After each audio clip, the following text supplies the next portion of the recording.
প্রতিদিন নিত্য নতুন ভালোবাসার গল্প পেতে, দেখতে এবং শুনতে আমাদের চ্যানেলটি সাবস্ক্রাইব করে পাশে থাকা বেল আইকনটি ক্লিক করুন। ক্ষমতা জিনিসটা বড়ই অদ্ভুত, তাই না রে আসাদ? নদীর পাড়ে বসে আছে আসাদ এবং রাফি। আসাদকে নিশ্চুপ দেখে কথাটা বলল রাফি। আসাদ রাফির দিকে একবার তাকিয়ে পুনরায় নিজের দৃষ্টি আকাশের দিকে স্থাপন করে বলে, হঠাৎ এই কথা বলছিস যে? কয়েকদিন আগেও যে মনিরের কলিজার টুকরা ছিলাম আমরা, আর আজ সেই মনির ক্ষমতা লোভে আমাদের জানের দুশ্মন হয়ে গিয়েছে। আসাদ মৃদু হেসে উত্তর দিল, আমার রাজনীতিতে আসার কারণটা তো তুই জানিস। আমি আমার উদ্দেশ্য সফল করতে চাই। কোন বেঈমান কি করলো না করলো সেটা নিয়ে ভেবে সময় নষ্ট করার মতো সময় আমার হাতে নেই। তবে চেহারাগুলো মাথায় আছে, কার আচরণ কেমন আর কে কখন কি করছে সবকিছু সুদ সমেত ফেরত দিব সময় মতো। মেলি কণ্ঠস্বরের আওয়াজ শুনে আসাদ এবং রাফির পিছন ফিরে তাকালো। শ্যামলা মেয়েটি আজও হাজির, প্রতিদিনের মতো পরনে কালো শাড়ি, লম্বা চুল কোমর ছুঁই ছুঁই, চোখে হালকা কাজল, কপালে কালো টিপ। বেশ লাগছে মায়াবতীকে, বলতেই হবে। আচ্ছা, তোরা কথা বল, আমি বাকিদের সাথে ওই দিকটাই আসি। কথাটা বলে রাফি উঠে চলে যায়। আসাদ কিছু নুড়ি পাথর কুড়িয়ে নিয়ে নদীর বুকে নিক্ষেপ করতে ব্যস্ত হয়ে পড়ে। মেয়েটি গুটি গুটি পায়ে এগিয়ে এসে আসাদের পাশে বসে বলে, এভাবে আর কতদিন আসাদ? কোনো উত্তর না পেয়ে মেয়েটি আবারও বলল, আমি তো কিছু জিজ্ঞেস করেছি না কি? শুনতে পাওনি? শুনেছি, কিন্তু উত্তর দেবার প্রয়োজন বোধ করছি না। তুমি কি চাও না আমরা একটা ছোট্ট সংসার সাজাই? তুমি কি চাও না আমাদের কোল জুড়েও একটা রাজকন্যা আসুক? আমার মাথায় এখন ওগুলো নেই, বোঝার চেষ্টা করো প্রাপ্তি। মাথায় নেই, মাথায় নেই আর মাথায় নেই। গত 1 বছর ধরে আমাকে শুধু এই কথাটাই শুনতে হচ্ছে। একটা প্রশ্নের উত্তর দেবে? তোমার মাথায় ছিল কবে সেটা একটু বলবে প্লিজ? যেটা বোঝো না সেটা নিয়ে তর্ক করো না তো। আমি বুঝি না, আর তুমি তো সব বুঝে উদ্ধার করে ফেলছো। সকাল সকাল মাথা খারাপ করো না। তোমাকে ডাকি কথা বলে মন ভালো করার জন্য, উল্টো খারাপ করার জন্য নয়। এখন তো এটা বলবেই, পুরনো হয়ে গেছি না? আজব, এটা কখন বললাম আমি? সব কথা মুখে বলতে হয় না, কিছু কথা বুঝে নিতেও হয়। তোমার তো আবার সবকিছুতে 2 লাইন বেশি বুঝতে হয়। কথা এত না পেঁচিয়ে সোজাসুজি বলে দিলেই তো পারো। আমাকে আর ভালো লাগে না তোমার। তোমার সাথে থাকলে আমি পাগল হয়ে যাব। থাকো তুমি, আমি গেলাম, কাজ আছে। যাও যাও, যেদিন থাকবো না সেদিন বুঝবে। আসাদ কোনো উত্তর না দিয়ে চলে যায় রাফিদের কাছে। বাকিরা আসাদের রাগান্বিত চেহারা দেখে কিছু জিজ্ঞেস করার সাহস পেল না। বাইকে বসে বাইকটা স্টার্ট দিয়ে রাফিকে বলে, আমি গেলাম, প্রাপ্তিকে বাসায় পৌঁছে দিয়ে তোরা চলে আসিস। রাফি কিছুটা চিন্তা কাতর হয়ে বলল, একা যাওয়াটা কি ঠিক হবে এখন? আমার কিছু হবে না, তোরা যা। আচ্ছা, সাবধানে যাস। আসাদ চলে গেলে রাফি গিয়ে প্রাপ্তির পাশে বসলে লক্ষ্য করে প্রাপ্তির চোখে জল। কিছুটা অবাক হয়ে প্রশ্ন করে, কি হলো, তুমি কান্না করছো কেন? আসাদ আবার কিছু বলেছে তাই না? কান্নারত অবস্থায় উত্তর দিল, আমি আর সহ্য করতে পারছি না এইসব। অতিষ্ঠ হয়ে গেছি আসাদের আচরণে। 3 দিন কেমন খিটখিটে মেজাজের হয়ে যাচ্ছে ও। কোনো কথা শোনানো যায় না, সব সময় ওর মাথায় রাজনীতি ঘোরে। বাসা থেকেও বিয়ের জন্য প্রেসার দিচ্ছে। কত দিক সামলানো যায় বলো? কি বলবো বুঝতে পারছি না। আসাদের রাজনীতিতে আসার একটা কারণ আছে, সেটাও সফল না হওয়া পর্যন্ত অন্য কোনো দিকে মনোযোগ দেবে না। এই জায়গায় আসতে গত 2 বছর ধরে অক্লান্ত পরিশ্রম করছে ও। সবসময় শুধু বলো কারণ আছে, কি কারণ সেটা না আসাদ বলে, না তুমি বলো। বাদ দাও ওসব কথা, পরে কোনো একদিন বলবো নে। চলো বাসায় পৌঁছে দেই তোমাকে। লাগবে না, আমি একাই চলে যেতে পারবো। প্রাপ্তি উঠে চলে যায়। রাফি পিছন থেকে অনেকবার ডাকলেও প্রাপ্তি কোনো সাড়া দেয়নি। অন্যদিকে আসাদ অন্যমনস্ক হয়ে বাইক চালাচ্ছে। হঠাৎ একটা গুলি এসে ঝাঁঝরা করে দেয় আসাদের বুক। কে গুলি করেছে, কেন করেছে, সবটাই অজানা। চলন্ত বাইক গিয়ে বাড়ি খায় রাস্তার সাইড রেলিংয়ে। রক্তে মেখে গেছে পুরো জায়গাটা। রাস্তার মানুষজন জড়সড় হয়ে দাঁড়িয়ে আছে। হাসপাতালে নেবার আগ্রহ কারোর মাঝে নেই, কারণ মুখটা যে সবার কাছে খুব চেনা। শহরের বাকিদের কাছে যে সে আসাদ ভাই নামে পরিচিত। আসাদের সাথে ঝামেলার বিষয়টা সকলের অজ্ঞাত আছে, তাই কেউ সাহসে কুলিয়ে উঠতে পারছে না আসাদের ধারে কাছে যাবার। ভিড় অতিক্রম করে একটা ছেলে সামনে এগিয়ে আসলো। গায়ের রং নিক্স কালো, চোখে চশমা, ফর্মাল ড্রেস আপ, হাতে একটা কালো ফাইল। দেখতে সাদাসিধে ছেলেটা ব্যস্ত হয়ে পড়ে আসাদকে হাসপাতালে নেওয়ার জন্য। সবাই কেমন ভয় ভয় চোখ নিয়ে তাকিয়ে আছে ছেলেটার দিকে। সবার এভাবে তাকিয়ে থাকার কারণ খুঁজে পাচ্ছে না ছেলেটি। মনে মনে ভাবলো, হয়তো আমি কালো, তাই সবাই এভাবে তাকিয়েছে আমার দিকে। সেদিকে তোয়াক্কা না করে একটা সিএনজি ডাকে আসাদকে হাসপাতালে নেবার উদ্দেশ্যে। তবে প্রথম দুইজন ড্রাইভার আসাদকে দেখেই নাকচ করে দেয়। তার অল্প কিছুক্ষণ পরে অন্য আরেকজন সিএনজি ড্রাইভার আর ওই ছেলেটা মিলে আসাদকে হাসপাতালে নিয়ে যায়। রাফি এবং বাকি সবাই সবেমাত্র এসে হাসপাতালে পৌঁছালো। রিসিপশনে খোঁজ নিয়ে জানতে পারে অপারেশন সাকসেসফুলি সম্পন্ন হয়েছে। বেডে দেয়া হয়েছে 5 তলার 502 নম্বর কেবিনে। দেরি না করে কেবিনে গিয়ে দেখে আসাদের জ্ঞান এখনো ফেরেনি। বেশি মানুষ এলাও না থাকায় রাফি একা ভেতরে ঢোকে এবং বাকিরা বাহিরে দাঁড়ায়। ছেলেটা এখনো আসাদের সাথেই আছে। বলতে হবে ছেলেটা আসলেই অনেক দায়িত্ববান। তবে ছেলেটাকে দেখে রাফির মনে প্রশ্ন জন্মায়। ছেলেটাকে নিশ্চয়ই তো কিছু বললো না ওর ব্যাপারে? ইতস্তত বোধ না করে জিজ্ঞেস করে, তুমি কে আর এখানে কি করছো? ছেলেটা নজর ফিরিয়ে উত্তর দেবার আগেই রুমে একজন ডাক্তারের আগমন ঘটে। রাফির প্রশ্নের উত্তরে তিনি বলেন, উনি ছিলেন বলেই আজ পেশেন্ট বেঁচে আছে, আর একটু লেট হলে বাঁচানো মুশকিল ছিল। রাফি ছেলেটার দিকে তাকিয়ে মলিন স্বরে বলে, কি বলে তোমাকে ধন্যবাদ দিব সেই ভাষা আমার জানা নেই। মুখে হাসি নিয়ে জবাব দিল, এখানে ধন্যবাদ দেবার কিছু আছে? আমার জায়গায় অন্য কেউ থাকলেও তো একই কাজ করতো। এই শহরে আসাদ একজন আতঙ্কের নাম। কেউ জেনে বুঝে নিজের পরিবারকে বিপদের মুখে ফেলতে চাইবে কেন? তুমি বোধহয় এই শহরের নতুন, তাই না? জি, আমি আজকেই এসেছি এখানে। চাকরির ইন্টারভিউ ছিল একটা। চাকরি পেলে? গরিবের আবার চাকরি? এই দেশে চাকরি পেতে হলে হয় টাকার জোর লাগে, না হয় মামুর জোর লাগে, আর আমার কোনোটাই নেই। দাঁড়াও, তোমার সাথে একটু পরে কথা বলছি। ছেলেটার সাথে কথা বলাই বিরতি দিয়ে রাফি ডাক্তারের উদ্দেশ্যে বলে, ডক্টর, আসাদের এখন কি অবস্থা? কবে নাগাদ সুস্থ হবে বলে ধারণা আপনার? সঠিক বলা যাচ্ছে না, কারণ গুলিটা ওনার হার্ট স্পর্শ করে বেরিয়ে গেছে। তবে আশা রাখি সপ্তাহখানেকের মাঝে সুস্থ হয়ে যাবেন। আচ্ছা, আপনারা কথা বলুন, আমাকে রাউন্ডে যেতে হবে। ডাক্তার সাহেব কেবিন থেকে বেরিয়ে গেলে রাফি ছেলেটাকে নিয়ে পাশের সোফায় গিয়ে বসলো। একটু নড়ে চড়ে বসে রাফি বলে ওঠে, এবার বলো, তোমার নাম কি? আমার নাম সিফাত। আপনার?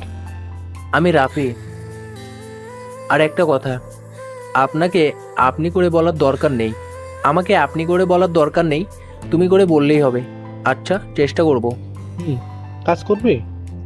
সিফাত খুশিতে আত্মহারা হয়ে বলল, কি কাজ? যে কোনো কাজ করতে আমি রাজি আছি। একটা চাকরির আমার খুব দরকার। রাজনীতি করবে? রাফির মুখে রাজনীতি শব্দটা শুনেই সিফাত চুপসে গিয়ে বলে, রাজনীতি? কিন্তু তাতে তো অনেক টাকা লাগবে, আর আমার কাছে তো টাকা নেই। রাফি নিজের হাসি আটকাতে না পেরে বলে, সব সময় এত টাকার চিন্তা করো কেন? টাকাই কি সবকিছু নাকি? এই স্বার্থপর দুনিয়ায় বেঁচে থাকতে হলে যে টাকার খুব প্রয়োজন ভাই। ভুল বললে। সবার কাছে টাকা ম্যাটার করে না। সবই টাকার ভুয়ান সবাই টাকার ভুক্কা হয় না। হয়তো আপনার কথা ঠিক, আবার হয়তো না। এত হয়তো হয়তো না করে বলো, রাজনীতি করবে? কিন্তু আমি তো এখানে কাউকেই চিনি না। রাফি মৃদু হেসে উত্তর দিল। তুমি আসলেই অনেক সহজ সরল। এতক্ষণে আসাদের জ্ঞান ফিরে এসেছে। আসাদের জ্ঞান ফিরতে দেখে রাফি এবং সিফাত বেডের সামনে গিয়ে দাঁড়ালো। জ্ঞান ফিরে রাফিকে সামনে দেখতে পেয়ে আসাদ নিচু গলায় বলল, আমি মরিনি, এখনো বেঁচে আছি। বলতে হবে কই মাছের প্রাণ। রাফি খানিক রেগে গিয়ে বলে, শুরু হয়ে গিয়েছে তোর, তাই না? ভুল কি বললাম? ঠিকই তো বলেছি। তুই তো ভুল বলতেই পারিস না। এই তো বুঝতে পেরেছিস। যাই হোক, এই ছেলেটা কে? ওকে তো ঠিক চিনলাম না। পাশে দাঁড়ানো সিফাতের দিকে তাকিয়ে কথাটা বলে আসাদ। আসাদের প্রশ্নের জবাবে রাফি উত্তর দেয়, ওর নাম সিফাত। সিফাতই তোকে হসপিটালে নিয়ে এসেছে। শহরে নতুন এসেছে তাই না? হুম। আসাদের মুখের হাসি দেখে সিফাত কিছুটা কৌতূহলী হয়ে জিজ্ঞেস করে, আপনার দুজনেই একই প্রশ্ন কেন করলেন? নতুন হই বা পুরাতন, দুর্ঘটনার শিকার হওয়া একজন মানুষকে হাসপাতালে নিয়ে আসা আমার কর্তব্যের মধ্যে পড়ে। কর্তব্যের কথা বলছো? আচ্ছা, ওইখানে তো আরো অনেক মানুষ ছিল, কিন্তু কেউ আমাকে হাসপাতালে নিয়ে আসা তো দূরের কথা, ছুঁয়েও দেখেনি। কেন? এই প্রশ্নের উত্তর তোমার কাছে আছে? সিফাতের নিশ্চুপতা দেখে আসাদ বলে ওঠে, এই শহরে আসাদ এক আতঙ্কের নাম। মানুষ আমাকে রাজনীতিবিদ কম, পশু হিসেবেই বেশি চেনে। সবাই জানে আসাদ একজন খুনি, যে ক্ষমতার অপব্যবহার করে মানুষের জীবন কেড়ে নেয়। জানো, যদি আমি আজ মারা যেতাম তাহলে সম্পূর্ণ শহরে খুশির জোয়ার বয়ে যেত। সবাই স্বস্তির ঘুম ঘুমাতে পারত। কাউকে নির্ঘুম রাত কাটাতে হতো না এই ভেবে যে কখন না জানি আসাদ নামক নরপশুটা আমার জীবন নামক পাখিটাকে খাঁচাই পুরে নেয়। আপনি মানুষ খুন করবেন? আমি যাদের খুন করি তারা ভদ্র সমাজে মানুষ নামেই পরিচিত। তবে আমি আসাদের কাছে তারা এক একটা জানোয়ার। তাদের শাস্তি দেবার জন্য তো আইন আছে। আপনি কেন আইন নিজের হাতে তুলে নেবেন? রাফির কাছে শুনে নিও এই ভদ্র সমাজের কাহিনী। তোরা এখন একটু বাহিরে যা, আমার ভালো লাগছে না। রাফি আসাদের মাথায় হাত বুলিয়ে দিয়ে বলে, আচ্ছা, তুই বিশ্রাম নে, আমরা বাইরে আসি। কোনো কিছু দরকার হলে ডাক দিস। সিফাত এবং রাফি কেবিন থেকে বেরিয়ে যায়। বাহিরে বাকিদের সাথে সিফাতের পরিচয় করে দেয় রাফি। অল্প কিছু সময়ের মাঝেই ওরা একে অপরের সাথে বেশ ঘনিষ্ঠ হয়ে ওঠে। ফোনটা বেজে উঠলে মেয়েটি কল রিসিভ করে বলে, বল, কি খবর?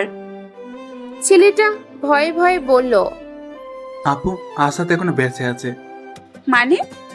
গুলি করার পরে কেউই ওকে সাহায্য করেনি, তবে কোথা থেকে যেন একটা ছেলে এসে হাসপাতালে নিয়ে যায়। মেয়েটি উচ্চস্বরে বলে, তোরা কি তখন ঘাস খাচ্ছিলিস নাকি? চারদিকে অনেক মানুষ ছিল, অত মানুষের ভিড়ে কিছু করা সম্ভব ছিল না। অজুহাত দেবার জন্যই তো তোদের রেখেছি, তাই না? ভুলেও আমার চোখের সামনে আসিস না। জান নিয়ে নিব, মাথায় রাখিস। কল কেটে ফোনটা বিছানায় রাখলো। রাগ সামলাতে না পেরে নিজের চুল নিজেই টানছে, যেন পোড়া থেকে আলাদা করে ফেলবে। আসাদ এখন মোটামুটি সুস্থ। গুলি লাগার পর থেকে এখন পর্যন্ত গত 9 দিনে প্রাপ্তি আসাদকে একটা কল অবধি দেয়নি। আসাদও আর বিরক্ত করেনি। ভাবলো হয়তো রেগে আছে, সময়ের সাথে সাথে সব ঠিক হয়ে যাবে। আসাদের ভাবনা, যে মেয়েটা একদিন কথা না বলে থাকতে পারতো না, সেই মেয়েটা আজ 9 দিন যাবত আমার সাথে কথা বলে না। অভিমানের পাহাড় জন্মেছে হয়তো। ভাবনার অবসান ঘটিয়ে নিজের ফোন হাতে নিয়ে ডায়াল করলো প্রাপ্তির নাম্বার। প্রথমবার রিং হলো, কিন্তু ফোন ধরার নামগন্ধই নেই। আসাদ ভাবছে, প্রাপ্তি ফোনটা ধরবে তো, নাকি রাগের পাহাড় নিয়ে বসে থাকবে? আচ্ছা, এতদিনে একটা বারো কি ওর ইচ্ছে হয়নি আমার খোঁজ নেবার? রাফি তো ওকে বলেছিল আমার গুলি লেগেছে। মানলাম বাসায় এসে দেখে যেতে পারবে না, তবে বাইরে তো দেখা করতেই পারতো। ভাবনার অবসান ঘটে ফোনের রিংটংয়ে। স্ক্রিনে প্রাপ্তির নাম্বার ভাসছে। কল রিসিভ করলে অপর প্রান্ত থেকে প্রাপ্তি বলে, কল করেছিলি? হুম। বলো কি বলবে? ব্যস্ত খুব? জি, একটু কাজ করছিলাম। বাসায় আজ ফুপিমণি আসবেন। হঠাৎ? আজব, আসতে পারেন না নাকি? সেটা কখন বললাম, এমনি জানতে চাইলাম। ভালো। তুমি কি আমার উপরে রেগে আছো? না, এতদিনে একবার খোঁজ নেবারও প্রয়োজন বোধ করনি? হয়তো না। বিরক্ত হচ্ছ? না, বলো, শুনছি। দেখা করতে পারবে আজকে? বললাম না ফুপিমণি আসবেন। বাসায় কাজ আছে অনেক, ঘর গোছাতে হবে, রান্না করতে হবে, আরো অনেক কাজ। ও আচ্ছা, সময় পেলে ফোন দিও। হুম, টাটা। বাই। কল কেটে ফোনের দিকে তাকিয়ে কিছুক্ষণ হেসে নিল আসাদ। পাগলিটা বড্ড বেশি অভিমান করে ফেলেছে। দেখা করুক একবার, সব অভিমান ভাঙিয়ে দিব নিমিষেই। সিফাত রান্না করতে ব্যস্ত। বলতে হবে ছেলেটা ভালোই রান্না করতে পারে। চাচিকে রান্নার কাজে সাহায্য করতে করতে নিজেও রান্না বান্নার বিষয়গুলো বেশ আয়ত্ত করে নিয়েছে।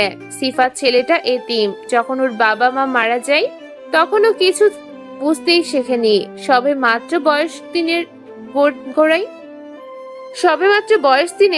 তোর গোড়ায় চাচা চাচি মানুষ করেছে বেশ যত্নে। অভাবের সংসার হলেও সিফাত পড়ালেখাতে কখনো কোনো প্রভাব পড়তে দেয়নি। বাবা মা হারা ছেলেটা যে এতটা পথ অতিক্রম করতে পারবে সেটা হয়তো কেউ ভাবতেও পারেনি। আসাদ, রাফি এবং সিফাতের সম্পর্ক এখন তুমি থেকে তুইতে পরিণত হয়েছে। সিফাতও বেশ খুশি আসাদের সঙ্গী হতে পেরে। এতদিনে ছেলেটার ছোট মাথায় এতটুকু খেলেছে যে ও যাদের সাথে আছে তারা লোকমুখে প্রচলিত ভদ্র সমাজের মানুষদের মতো স্বার্থপর না। রান্না শেষ হলে সিফাত গিয়ে আসাদ এবং রাফিকে ডেকে আনে। খাবার খাওয়ার এক পর্যায়ে আসাদ বলে, রাফি, আজ রাতে একটা কীট পতঙ্গ সাফ করতে হবে, তৈরি থাকিস। আসাদের কথার প্রসঙ্গে সিফাত বলে, কিসের কীটপতঙ্গ? বাসায় তো কিছু নেই। দুদিন আগেই তো সব কিছু এত সুন্দর করে পরিষ্কার করলাম। সিফাতের কথা শুনে আসাদ এবং রাফি কেউ হাসি আটকে রাখতে পারল না। ওদের কার্যক্রম দেখে সিফাত আহাম্মকের মতো প্রশ্ন করে, কি ব্যাপার, তোরা এভাবে হাসছিস কেন? হাসির পরিমাণ কিছুটা কমিয়ে দিয়ে আসাদ বলল, হাসছি তোর কথা শুনে। কি এমন বললাম যে এভাবে হাসতে হবে? আমি সমাজের কীট পতঙ্গের কথা বলেছি, বাসার না। সেটা সরাসরি বললেই তো হতো। এত পেঁচানোর কি আছে? বুঝেছি, এখন খা। সিফাত কিছু বলতে যাবে তখনই বাসার কলিং বেলটা বেজে উঠল। রাফি উঠতে গেলে আসাদ বলে, তোরা থাক, আমি দেখছি। বসা থেকে উঠে গিয়ে দরজা খুলে সামনে তাকিয়ে দেখে কেউ নেই। তবে নিচে একটা পার্সেল পড়ে আছে। চারদিকে পুনরায় একবার চোখ বুলে পার্সেলটা নিজের হাতে নিয়ে দরজা লাগিয়ে দিল।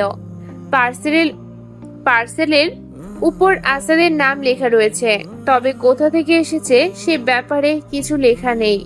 বেনামি পার্সেল।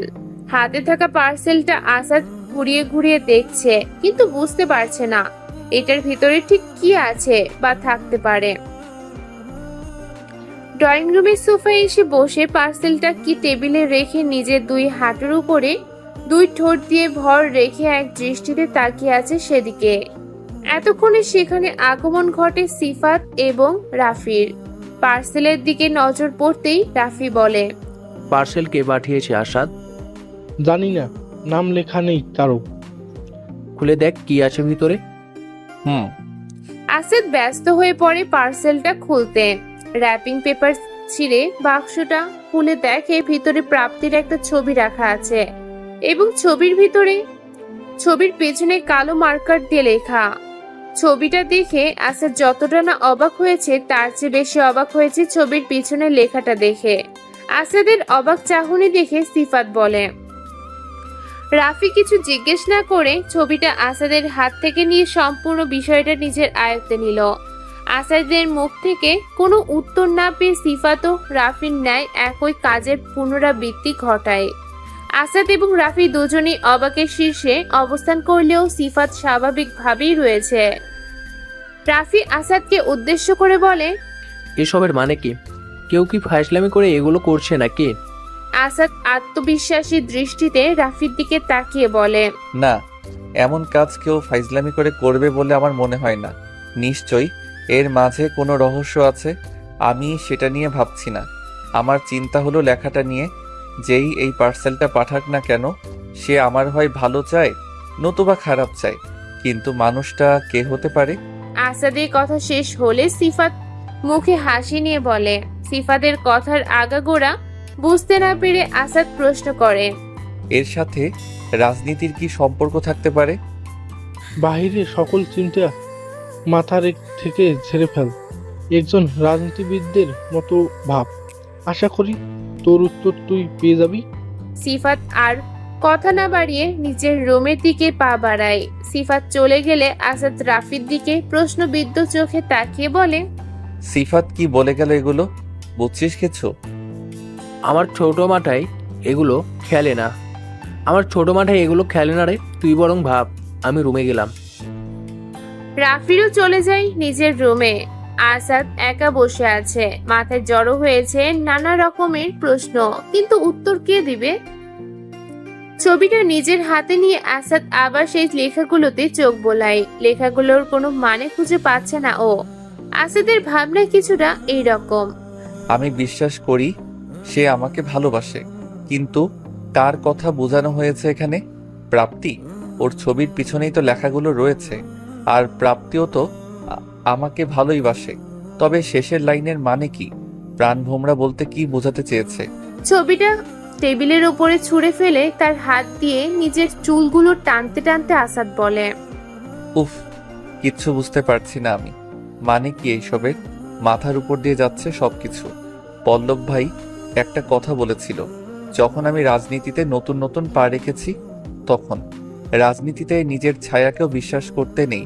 আচ্ছা, তার কথার সাথে কি এই লেখাগুলোর কোনো মিল আছে বা থাকতে পারে? আসাদ নিজের ভাবনাগুলো সম্প্রসারিত করার আগে ওর ফোনের মেসেজ টোনটা বেজে ওঠে। রেদওয়ানের নাম্বার থেকে মেসেজ এসেছে। লেখা ছিল, বিকেল 5টায় আমাদের সেই চিরচেনা জায়গায় আসিয়েন ভাই, জরুরি কথা আছে আপনার সাথেই। আমি অপেক্ষায় থাকবো। রেদওয়ানের নাম্বারে কল দিতে গিয়েও দিল না। আসাদ ভাবে, রেদওয়ানের আবার কি হলো? হঠাৎ জরুরি তলব, বাসায় তো আসতে পারতো। বিকেল 5টা। আসাদ তৈরি হচ্ছে বের হবার জন্য। বাসা থেকে বের হতে নিলে সিফাত জিজ্ঞেস করে, কোথায় যাচ্ছিস এখন? তেমন কিছু না, রেদওয়ান মেসেজ দিয়ে বলল কি নাকি জরুরি কথা আছে, সেখানেই যাচ্ছি। একা যাস না। কেন? একা গেলে কি সমস্যা? একা যাসনি, যেতে বারণ করছি তাই যাবি না? এখানে সমস্যা থাকা বা না থাকার কি আছে? আজব। আচ্ছা, নিয়ে যাবো না একজনকে? একজন না, সবাইকে নিয়ে যাবি এবং সবার সাথে গান রাখতে বলবি। Master B. রেদওয়ান আমার গ্যাংয়েরই লোক, ওর সাথে দেখা করতে যাব, এতে গান নেবার কি আছে? সব প্রশ্নের উত্তর যদি আমি দেই তাহলে তোর কাজ কি? মানে কিছু না, যেটা বললাম সেটাই কর। আচ্ছা ঠিক আছে, তুই যাবি? না, আমার একটা কাজ আছে। আবার কি কাজ এখন? পরে বলবো, তুই রাফিকে নিয়ে যা। ওকে, থাক তাহলে। আসাদ এবং রাফি বাসা থেকে বের হলে সিফাত নিজের ফোনটা হাতে নিয়ে কল করে একটা পরিচিত নাম্বারে। কলটা রিসিভ হলে বলে, আশা বেরিয়ে পড়ছে। আশা করি তোর কাজটা তুই ঠিক মতো করবি। জি ভাই।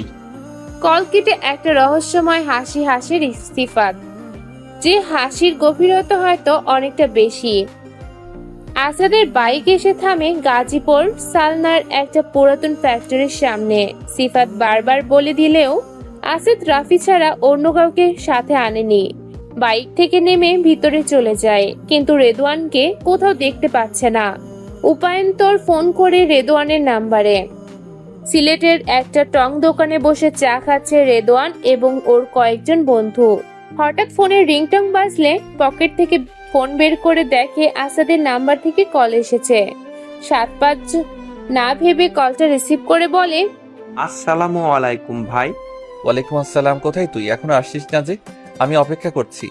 আমি তো সিলেট আছি, আর কোথায় আসার কথা বলছো? তুই না আমাকে মেসেজে বললি পুরাতন গোডাউনে আসতে। না ভাই, আমি তো ঢাকার বাইরে আছি। তাহলে কেন তোমাকে সেখানে আসতে বলবো বলো? তোর নাম্বার থেকে যে মেসেজ আসলো সেটা? সত্যি আমি কোনো মেসেজ পাঠাইনি। রেদওয়ানের কানে গুলির আওয়াজ ভেসে আসলে তার কিছুক্ষণ পরেই কলটা কেটে যায়। উত্তরে আসাদ কিছু বলতে যাবে, ইতিমধ্যেই সেখানে গুলির বর্ষণ শুরু হলো। রাফি তৎক্ষণাৎ কোমর থেকে নিজের গান বের করে কভার ফায়ার দিতে ব্যস্ত হয়ে পড়ে। আসাদকে নিয়ে রাফি একটা কন্টেইনারের পেছনে আশ্রয় নিল। নিজেদের সুরক্ষার দিকটা নিশ্চিত করতে করতে গুলির আওয়াজ আর শুনতে পাচ্ছে না ওরা। আসাদ উকি দিয়ে চারদিকে চোখ বুলাচ্ছে, কিন্তু লাশ ছাড়া আর কিছুই দেখতে পাচ্ছে না। হঠাৎ কয়েকজন মধ্যবয়স্ক ছেলে এসে আসাদ এবং রাফির সামনে দাঁড়ালো। আসাদ কিছু বলতে যাবে, চলুন আপনাদের বাসায় পৌঁছে দিচ্ছি। ওদের মধ্যে থেকে একটা ছেলে বলে উঠল। উত্তরে আসাদ বলল, তোমাদের তো ঠিক চিনলাম না। আমাদের না চিনলেও চলবে, তবে এতটুকু মাথায় রাখুন, আপনার কাছে মানুষগুলো এখন আপনার জানের দুশ্মন হয়ে উঠেছে। তাই সেই সকল মানুষদের থেকে একটু সাবধানে থাকবেন। বুঝলাম না তোমার কথা। বুঝবেন আস্তে আস্তে, তবে দেরি করে যেন না বুঝেন, সেই দুয়াই রইল। এখন চলুন আপনাদের পৌঁছে দেই, আমাদের আরো কাজ আছে। আসাদ আর কথা না বাড়িয়ে ওদের পেছন পেছন বাইরে চলে গেল।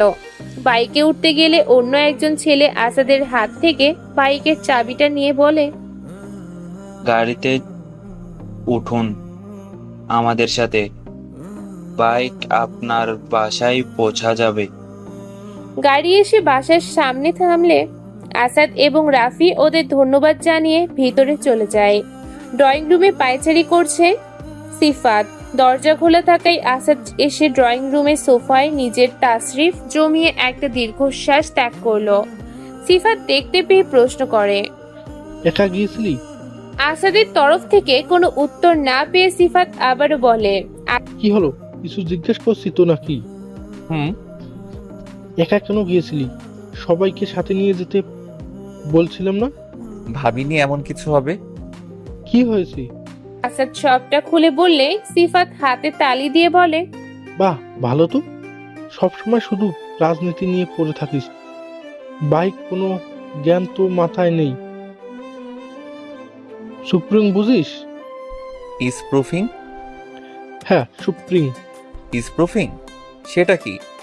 সুপ্রি হলো এমন এক ধরনের পদ্ধতি যার মাধ্যমে তোর নাম্বার আমার কাছে নেই, কিন্তু তোর নাম্বার দিয়ে আমি যাবতীয় সব কাজ করতে পারবো।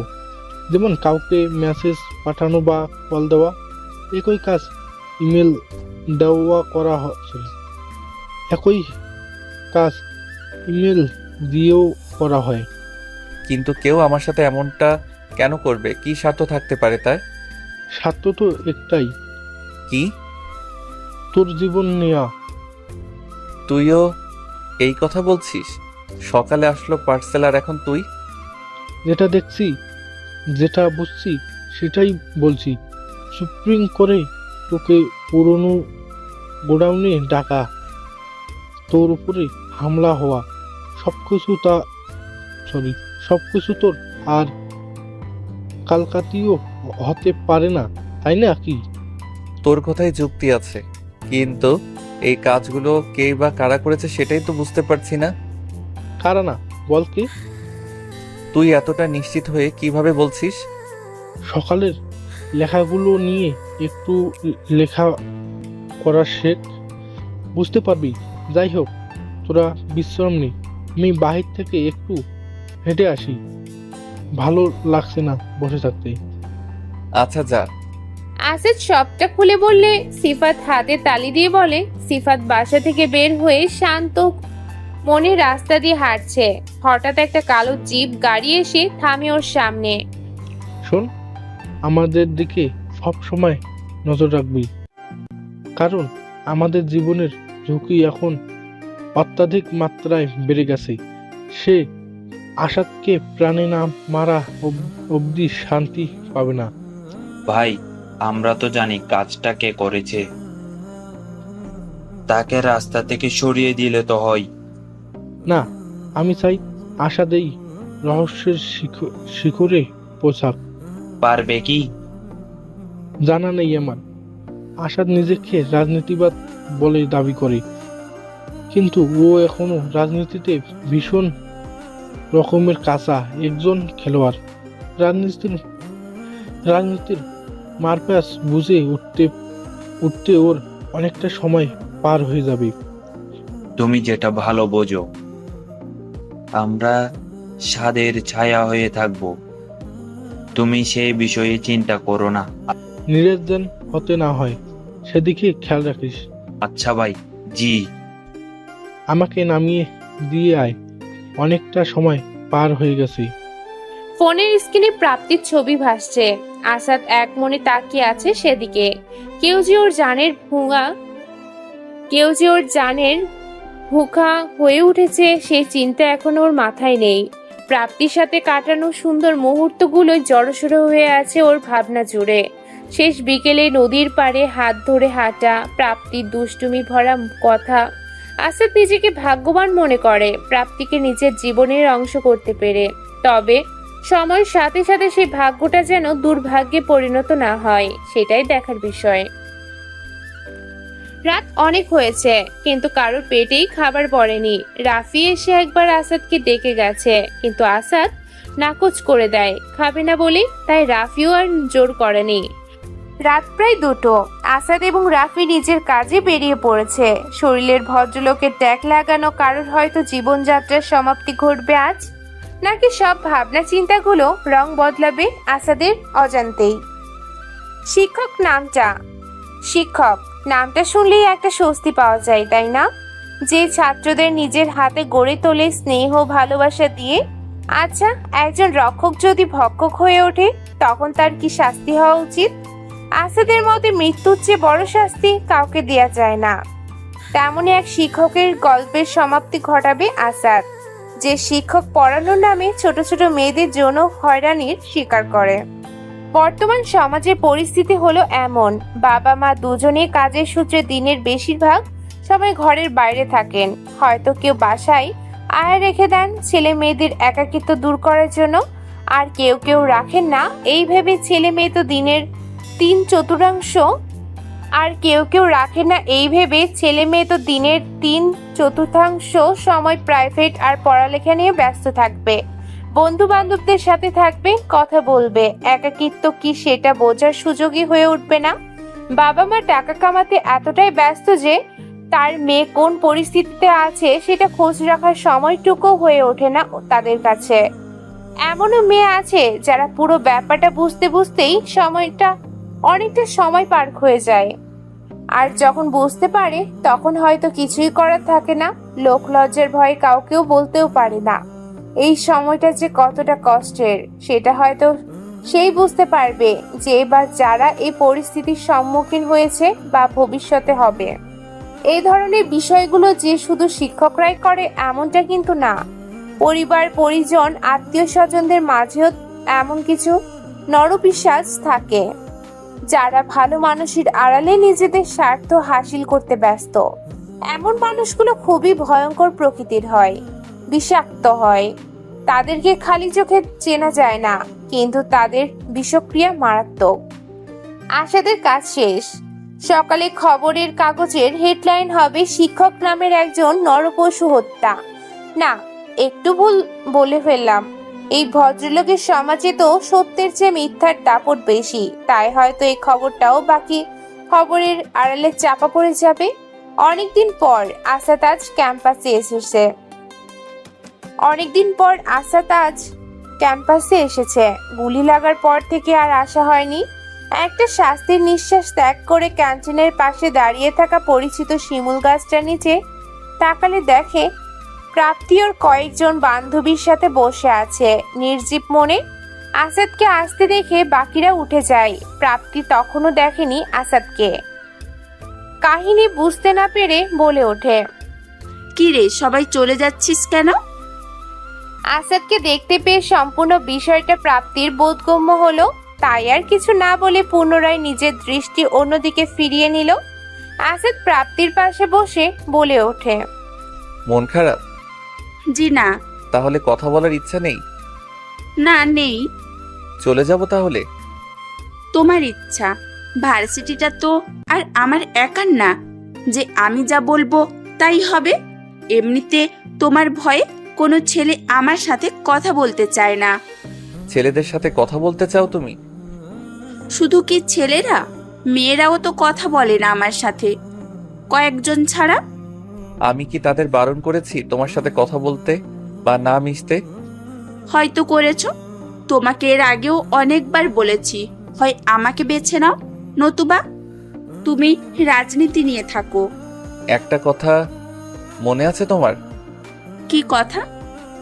যখন আমি একজন সহজ সরল সাধারণ ছেলে ছিলাম, যখন আমার নাম ডাক পরিচিতি ছিল না, ছেলেদের সাথে কফি শপে যাওয়া, কথা বলা, তাদের বিভিন্ন গিফট দেয়া, আমার জন্মদিন তুমি ভুলে যেতে, কিন্তু 2 দিন আগে পরিচিত হওয়া একটা ছেলেকে তুমি কফি শপে গিয়ে গিফট দিয়ে আসতে। এবং আমি যখন এগুলো তোমাকে জিজ্ঞেস করতাম তখন তোমার কাছে কোনো উত্তর থাকতো না, তুমি কথার ছলে সেগুলো এড়িয়ে যেতে। এবং মজার বিষয় হলো, আমিও তখন তোমার কাছে একটা প্রশ্ন করেছিলাম, আমাকে চাই নাকি তোমার ওইসব বন্ধুদের? তুমি কি বলেছিলে? তোমার জীবন তোমার মর্জি মতো চলবে। তাহলে আজ কেন আমাকে যে কোনো একটা বেছে নিতে বলছো? আমি কিন্তু এখন কারোর সাথেই কথা বলি না, সেটা তোমার অজানা নয়। কবে থেকে কথা বলো না? যেদিন থেকে এই শহরের মানুষ আসাদকে চেনে সেদিন থেকে, যেদিন থেকে আসাদের নাম যশ খ্যাতি হয়েছে সেদিন থেকে, যেদিন থেকে আসাদ নিজেকে সামনে নিতে শিখেছে সেদিন থেকে। কিন্তু আসাদ যখন অনেক দুর্বল ছিল, যখন প্রাপ্তিকে ছাড়া আসাদ কিছু বুঝতো না, তখন কিন্তু তুমি আমার মনোবল না হয়ে আমাকে আরো ভেঙে দিয়েছ। এত তাড়াতাড়ি ভুলে গেলে সেই দিনগুলো? তোমার কি ভাবনা আসাদ হাসি খুশি আছে, তার মানে সে অনেক ভালো আছে? তাহলে বলবো তুমি আমার প্রেমিকা হতে পারোনি। আমাকে নিয়ে এত কিছু ভাবার জন্য অসংখ্য ধন্যবাদ। আসাদ খানিকটা হেসে নিয়ে বলে, যখনই আমার প্রশ্নগুলোর কোনো উত্তর তোমার কাছে থাকে না, তখনই এই একটা কথা বলে এড়িয়ে যাও সবকিছু। হ্যাঁ হ্যাঁ, আমি খারাপ। আর কিছু বলতে চাও? বাদ দাও এইসব কথা। ভার্সিটিতে আসলে বাট কল দিলে না, দেখা করার কথা ছিল আমাদের, তাই না? মনে ছিল না? আচ্ছা ঠিক আছে, তোমার তো মনে হয় একটু পরে ক্লাস শুরু হবে, থাকো তাহলে, আমি আসি। প্রাপ্তি কোনো উত্তর দিল না। আসাদ প্রাপ্তির পাশ থেকে উঠে ক্যান্টিনের দিকে যায়। কিছুটা সামনে এগুলে কারো ডাক পেয়ে আসাদ থমকে দাঁড়ায়। গলার স্বরটা বেশ পরিচিত, তবে খেয়াল করতে পারছে না কোথায় শুনেছে। মাথার জোর না দিয়ে পিছনে তাকালে দেখে অন্যরা ওর দিকে এগিয়ে আসছে, মুখে বিরল হাসি। ভার্সিটির জীবন একসাথে কেটেছে ওদের, তবে দুর্বল আসাদ থেকে সবল আসাদ হয়ে ওঠার রাস্তাটা ভীষণ কঠিন ছিল। আর সেই রাস্তায় আসাদের সঙ্গীদের মাঝে অনন্যাও একজন। মজার বিষয় হলো, অনন্যা আসাদকে সবভাবে সাহায্য করলেও আসাদের একটা অজানা। কিন্তু রাফি জানে অনন্যা আসাদের জন্য ঠিক কতটা করেছে। আসাদের সামনে এসে মুখে হাসি রেখে অনন্যা বলে, কি গো রাজনীতিবিদ, আমাকে তো ভুলেই গেলেন। না কোনো কল, না কোনো মেসেজ, পর হয়ে গেছি বুঝি? আসাদ মাথা চুলকে বলে, আরে তেমন কিছু না, আসলে তোমার নতুন নাম্বার আমার কাছে নেই। পুরাতন নাম্বারে বেশ কয়েকবার যোগাযোগ করার চেষ্টা করেছি, কিন্তু সংযোগ হয়ে ওঠেনি। রাফির কাছে তো আমার নাম্বার ছিল, ওকে বলতে পারতে। কই, রাফি তো আমাকে কিছু বলেনি। আমি ওর কাছে তোমার নাম্বার অনেকবার চেয়েছি, বাট ও বলেছে ওর কাছে নেই। আচ্ছা বাদ দাও, চলো এক কাপ কফি খেয়ে আসি। ক্যান্টিনে সেই কফি আর জমজমাট আড্ডা, উফ, অনেক মিস করি। চলো। কফি পাগলি বলেছে তোমাকে? বলছেই তো, কফি ছাড়া তো আর কিছু মাথায় আসে না তোমার। অনন্যা মুখ ভেঙচি কেটে বলে। তোমার মাথা। খুনসুটি করতে করতে ক্যান্টিনের সামনে চলে এসেছে। ভিতরে রাফি, সিফাত এবং বাকিরা সিঙ্গারার আড্ডায় মেতে উঠেছে। রাফির কাছে গিয়ে রাফির পিঠে একটা কিল বসিয়ে দিয়ে অনন্যা বলে, কিরে হারামি, তোর কাছে আমার নাম্বার নেই? রাফি অনন্যাকে দেখতে পেয়ে বসা থেকে উঠে শক্ত করে জড়িয়ে ধরে। অনন্যা মজা করে বলে, হয়েছে ভাই, ছাড় এবার, না হলে আমার হাড্ডি গুড্ডি এখন ভাঙবে, যেভাবে ধরেছিস। অনন্যাকে ছেড়ে দিয়ে বলে, এবার বল, হঠাৎ কি মনে করে? আমাকে তো একটা বার জানানোর প্রয়োজন বোধ করলি না যে তুই আজকে ক্যাম্পাসে আসবি। একটা থাপ্পড় মারবো। তুই আগে আমার প্রশ্নের উত্তর দে। আমার নাম্বার নেই তোর কাছে? আছে। আসাদ চেয়েছিল তো দিলি না কেন? তুই তো জানিস কেউ দেয়নি, তাও এই প্রশ্নটা কেন করছিস? দিতে পারতি, আমি নিজেকে সামলে নিয়েছি। আমার সমস্যা হতো না। আমার জিনিসটা না হয় একান্তই আমার থাক। যাকগে, বাদ দে ওইসব পুরনো কথা।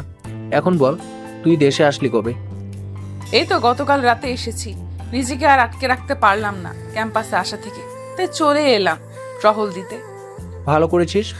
জানি তো কফির লোভে এসেছিস এখানে। আমাদের সাথে দেখা করতে এলে তো জানতি। আসাদের সাথে থেকে থেকে তুইও এখন আসাদের মতো কথা বলছিস। আচ্ছা, তোরা এদিকটায় গিয়ে বস, যা, আমি একটু পর আসছি। ঠিক আছে। রাফি খানিক হেসে নিয়ে বলে। আসাদ এবং অনন্যা গিয়ে কর্নারের একটা টেবিলে বসলো। আসাদ কফির অর্ডার দিয়ে অনন্যার সাথে কথা বলায় ব্যস্ত হয়ে পড়ে। এতদিন কোথায় ছিলে? ভার্সিটি লাইফ শেষ হওয়ার পরে না কোনো খোঁজ, না কোনো খবর। একটা দীর্ঘশ্বাস ছেড়ে বলে, ছিলাম কারো স্মৃতিচারণে। মানে? আচ্ছা বাদ দাও আমার কথা, তুমি বলো, এত অল্প সময়ে এত নামডাক কিভাবে? 2 বছর আগের আসাদ আর এখনকার আসাদের মধ্যে পার্থক্য আকাশ পাতাল। এতটা পরিবর্তন কিভাবে? আমি সেই আগের আসাদই রয়ে গেছি, শুধু তোমাদের দেখার নজরিয়াটা বদলে গেছে। হয়তো। তারপর প্রাপ্তির কি খবর? আছে ভালোই। আগের মতোই রয়ে গেছে নাকি পরিবর্তন এসেছে? যেদিন থেকে আমি পরিবর্তন হয়েছি সেদিন থেকে ওর মাঝেও পরিবর্তন লক্ষ্য করেছি। এখন জানি না সেই পরিবর্তনটা কার জন্য এসেছে। আলবাত তোমার জন্য, যেহেতু ও তোমাকে ভালোবাসে। হয়তো, আবার হয়তো না। হয়তো কেন বলছো? যাকে ভালোবাসো তাকে বোঝো না তুমি? আসাদ কিছু বলার আগেই পিচ্চি কফি নিয়ে হাজির। অনন্যাকে দেখে ফোকলা দাঁতের হাসি দিয়ে বলে, আপু তুমি কেমন আছো? কতদিন পর তোমাকে দেখলাম। মন খারাপ বলে বলে, এখন তো আর আগের মতো আসোই না। অনন্যা পিচ্চির গালে হাত বুলিয়ে বলে, কিভাবে আসবে রে বাপস, কিভাবে আসবে রে সোনা? আমি তো দেশে ছিলাম না। তুই কি পড়াশোনা করিস এখন, নাকি আমার যাবার পরে সব বাদ? কোনটা? তুমিই তো প্রতি মাসে রফিক চাচার কাছে আমার জন্য টাকা পাঠাতে, তাহলে কিভাবে বাদ দিব বলো? আমার মাথায় কয়টা মাথা? আচ্ছা। কপালে চুমু এঁকে দিয়ে বলে, গুড বয়, এখন যা। আসাদ মুগ্ধ দৃষ্টিতে অনন্যাকে দেখছে। আসলে মেয়েটা অদ্ভুত প্রকৃতির। যাকে চেনে না, যার সাথে কোনো সম্পর্ক নেই, তার দিকেও সাহায্যের হাত বাড়িয়ে দেয়। সবাই যদি এমন হতো তাহলে হয়তো সমাজে কারোর সাথে কোনো বৈষম্য থাকতো না। রুমের সবকিছু ভেঙে চুরমার, তবুও রাগ কমছে না। নিজেকে সামলাতে পারছে না কিছুতেই। টেবিলের উপরে এক হাত রেখে জোরে জোরে নিঃশ্বাস ছাড়ছে মেয়েটি। ভয়ে ভয়ে একটা ছেলের সামনে এগিয়ে এসে বলে, রাগে চোখ রক্তবর্ণ ধারণ করেছে।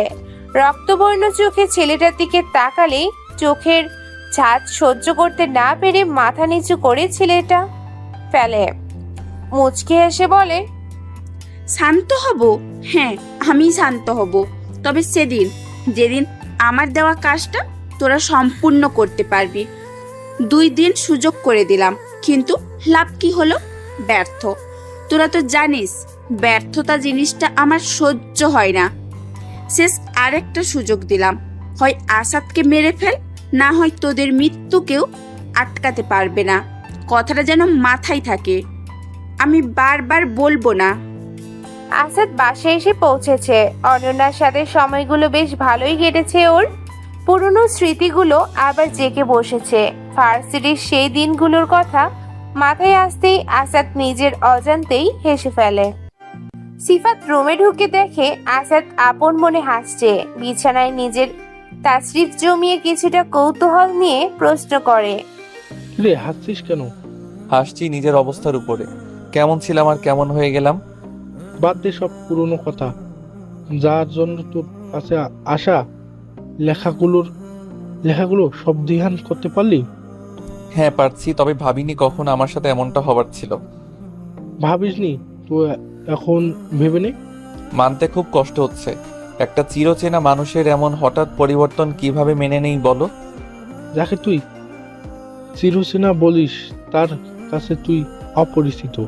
কি জানি। বুঝতে পারছিস? এটাই অনেক। সাবধানে থাকিস, এটুকুই বলবো। এখন বল অন্যকে। রাফি বলেনি কিছু?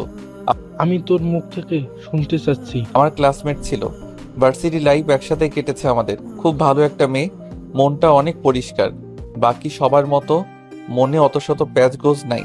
জানিস, একটা অপরিচিত মানুষ যাকেও আগে কোনোদিন দেখেনি পর্যন্ত, কিন্তু সে বিপদে পড়লে হাত বাড়িয়ে দেয়া মানুষগুলোর মাঝে অন্যান্য একজন। আমাদের ক্যান্টিনে যে ছেলেটা আছে, ওর পড়াশোনার সকল খরচ অনন্যাই বহন করে। এতদিন তো মনে হয় দেশের বাইরে ছিল। গতকাল রাতে এলো, বললো, তখন শুনলি না? তো হঠাৎ দেশের বাইরে কেন গিয়েছিল জানিস? হয়তো পড়াশোনার জন্য। তাছাড়া আর কি হবে? দেশের বাহিরে তো ওর কোনো আত্মীয় স্বজনও নেই। বাবা মা? অনন্যা এতিম। মামা মামি ওকে বেশ যত্নে লালন পালন করেছেন। আমার ভাষ্যমতে আমি কোনোদিন দেখিনি অনন্যাকে তারা নিজের মেয়ে ছাড়া অন্য কিছু ভেবেছেন। তো তুই অনন্যর মামা মামির থেকে জানতে পারতি না অনন্য কেন দেশের বাইরে গেল সবাইকে ছেড়ে? আমি গিয়েছিলাম তাদের বাসায়, তবে তারা সেখান থেকে চলে গিয়েছিলেন। অনন্যার নাম্বারও বন্ধ দেখাচ্ছিল। মামা মামিরও কোনো খোঁজ পাইনি। তাই হাল ছেড়ে দিয়েছিলাম। কিন্তু তুই হঠাৎ ওসব পুরনো কথা ঘাটছিস কেন? ঘটছি কারণ অনন্য কি সত্যি পড়াশোনার জন্য দেশের বাইরে গিয়েছিল, নাকি এখানে অন্য কোনো গল্প আছে? ভাই, আমারে মাফ কর প্লিজ। এমনিতে একটা ধাঁধা সলভ করতে গিয়ে নাকানি চুবানি খেয়ে বেসামাল অবস্থায় আছি। তার উপরে আবার অন্য কোনো বাধা দিস না। সিফাত খানিক হেসে আমাদের কাঁধে একটা হাত রেখে বলে, এটা তো জীবনের ধাঁধা, যেটার সমাধান তুই ছাড়া অন্য কারো কাছে নেই। দুর্বল আশা থেকে তুই আশাদ হয়ে ওঠার গল্পটা নিশ্চয়ই সহজ ছিল না। পিছনের সেই গল্পটা নিয়ে একটু ভাব। তুই নিজের লক্ষ্যে পৌঁছে যাবি, আর একবারের ফলাফলটা তোর জীবন বদলে দিবি। মিলিয়ে নিস। আসাদ হাবার মতো তাকিয়ে আছে সিফাতের মুখের দিকে। সিফাত রুম থেকে বেরিয়ে গেল, কিন্তু তবুও আসাদের কোনো হেলদোল নেই। মাঝে মাঝে সিফাতের চরিত্রটা বুঝতে ভীষণ কষ্ট হয় আমাদের। হাবাগোবা ছেলেটার কয়েকটা জটিল কথা আসাদকে নিজের অবস্থানে স্থির করে দেওয়ার জন্য যথেষ্ট। সিফাত ছেলেটার মাঝে কিছু একটা আছে, এটা আসাদের ভাবনা। ভাবনাটা কি সত্যি, নাকি ভাবনার অন্তরালে অন্য কোনো কাহিনী রচিত আছে? অনন্যার মন আনচান করছে আসাদের সাথে কথা বলার জন্য, কিন্তু ভাবছে কল দেবে কি দেবে না। নাম্বারটা বারবার ওপেন করে আবার কেটে দিচ্ছে। কথা বলতেও ইচ্ছে করছে, আবার কল দিতেও কেমন কেমন লাগছে। ভাবনা চিন্তার অবসান ঘটিয়ে আসাদের নাম্বারে কল দিলে কিছুক্ষণ পর আসাদ কল রিসিভ করে বলে, বলো। কি করো? এই তো ফেবুতে নিউজ ফিড ঘাটাঘাটি করছিলাম। তুমি? ভাবছিলাম কি? কোনো একজনের কথা। কার কথা? পরে বলবো। আচ্ছা, এখন রাখি, পরে কথা হবে। আসাদের উত্তর না শুনেই অনন্যা ফোন রেখে দেয়। লজ্জায় লাল হয়ে গেছে অনন্যার মুখ। দিনটা ভালোই কাটলো আসাদের। সারা দিনের মাঝে প্রাপ্তির কথা একটি বারের জন্য মাথায় আসেনি। হয়তো আসতে দেয়নি, হয়তো খেলার মোড় ঘুরতে যাচ্ছে আসাদ। পরদিন সকালেও ভার্সিটিতে যায় আসাদ, রাফি এবং সিফাত, সাথে সাঙ্গপাঙ্গরা তো আছেই। তবে আজকে ভার্সিটিতে গেছে অন্য একটা কাজে। কয়েকদিন পরেই ভার্সিটিতে হলো প্রেসিডেন্ট নির্বাচন, তবে প্রার্থী মাত্র 2 জন, নাবিল এবং রেজওয়ান। আসাদ নাবিলের পক্ষ থেকেই সম্পূর্ণ নির্বাচনটা সুষ্ঠুভাবে সম্পন্ন করতে যাচ্ছে। অবশ্য নাবিলকে সাপোর্ট করার পিছনে যথেষ্ট কারণও আছে, কারণ নাবিলের মাঝে আসাদ নিজেকে দেখতে পায়। ভার্সিটিতে কারোর কোনো সমস্যা হলে সবার আগে যদি কাউকে পাওয়া যায় সে হলো এই নাবিল, হোক সেটা ছোট বা বড় ধরনের কোনো সমস্যা। তো যার মাঝে মানুষকে সাহায্য করার প্রবণতা রয়েছে সে নিশ্চয়ই একটা হল সামলানোর মতো সক্ষমতা রাখে নিজের মাঝে। আসাদ নাবিলকে সাপোর্ট করছে দেখে উপায়ন্তর রেজওয়ান ছুটে গেছে বাপ্পির কাছে। বলা বাহুল্য, আসাদ এবং বাপ্পি একসময় সেরা বন্ধুত্বের খেতাব বহন করেছিলেন ভার্সিটিতে। তবে এখন একজন আরেকজনের জন্য চোখের বিষ, কারণ ওই যে রাজনীতি, এই একটা শব্দ ওদের 7 বছরের বন্ধুত্ব 7 সেকেন্ডে শেষ করে দিয়েছিল। কেউ ভাবেনি কখনো স্কুল লাইফের এত ঘনিষ্ঠ 2 জন বন্ধু শুধু এই রাজনীতির চক্করে পড়ে আলাদা হয়ে যাবে। বাপ্পি ঢুকছে গেট দিয়ে। মিনারের পাশে ধীর পায়ে দাঁড়ানো হিজল গাছের নিচে আসাদ নাবিলের সাথে কথা বলায় ব্যস্ত। আসাদকে দেখে তাচ্ছিলের হাসি হাসলো বাপ্পি। আসাদ গ্রাহ্য করেনি।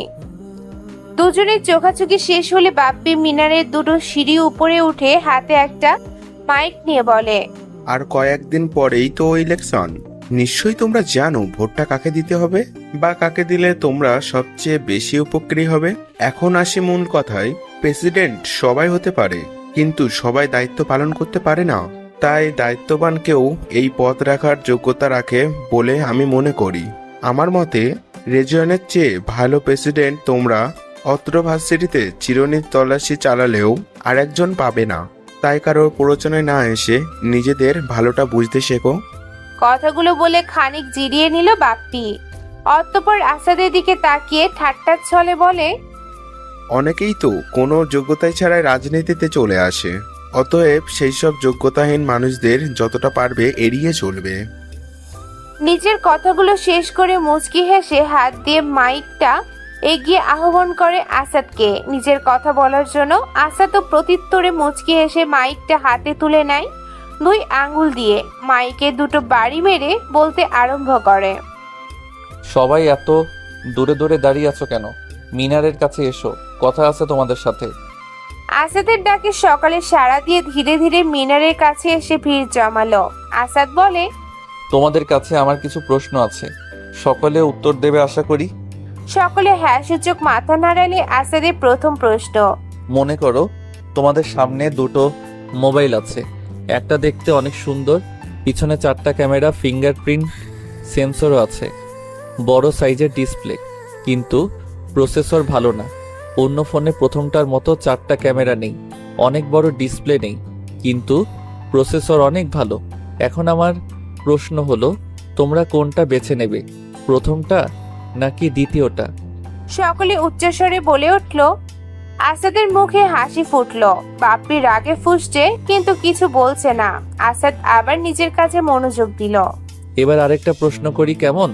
একজন যোগ্যতাবান ব্যক্তি যে তোমাদের কখনো কোনো বিপদে আপদে সাহায্য করেনি, তোমাদের পাশে এসে দাঁড়ায়নি, অন্যদিকে একজন যোগ্যতাহীন ব্যক্তি যার কোনো যোগ্যতা নেই কিন্তু মানুষকে সাহায্য করার জন্য বড় একটা মন আছে, সকলের বিপদে আপদে এগিয়ে আসে, সবাইকে নিজের পরিবারের একজন সদস্য মনে করে।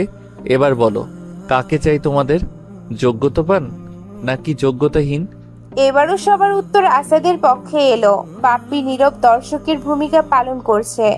কি বা বলবে, বলার মতো কিছু নেই ওর কাছে। আসাদ মুখের হাসি বজায় রেখে বলে, দেখো, তোমাদের নেতা বাপ্পি হয়তো কিছু বলতে চাই, শোনো তাহলে মনোযোগ দিয়ে। আসাদ মাইকটা বাপ্পির হাতে তুলে দিয়ে সবাইকে নিয়ে মিনারের সামনে থেকে চলে আসে। মাঝ মাঠে আসার পরে নাবিল বলে, ভাই চলে যাবে নাকি থাকবে? কেন? সবাই মিলে একটু চা সিঙ্গারা খেতাম আর কি। আমার সামনে ফর্মালিটি দেখালে মায়ের একটাও মাটিতে পড়বে না। চা সিঙ্গারা যারা তোকে ভোট দেবে, যাদের কারণে তুই জিতবি, তাদেরকে খাওয়াবি। আমরা ক্যান্টিনে আছি, প্রয়োজন পড়লে ডাক দিস। আচ্ছা ভাই। আসাদ এবং বাকিরা চলে গেল ক্যান্টিনে, আর নাবিল গেল নিজের কাজে। ক্যান্টিনে গিয়ে বসতে না বসতেই সিফাত আসাদকে খোঁচানো শুরু করে। আসাদ ত্যক্ত হয়ে বলে, কি শুরু করছিস? মেয়ে পেয়েছিস নাকি? সিফাত হাসতে হাসতে বলে, আরে তোর পাখি এসেছে। মানে? একটু পিছনে তাকাও খোকা।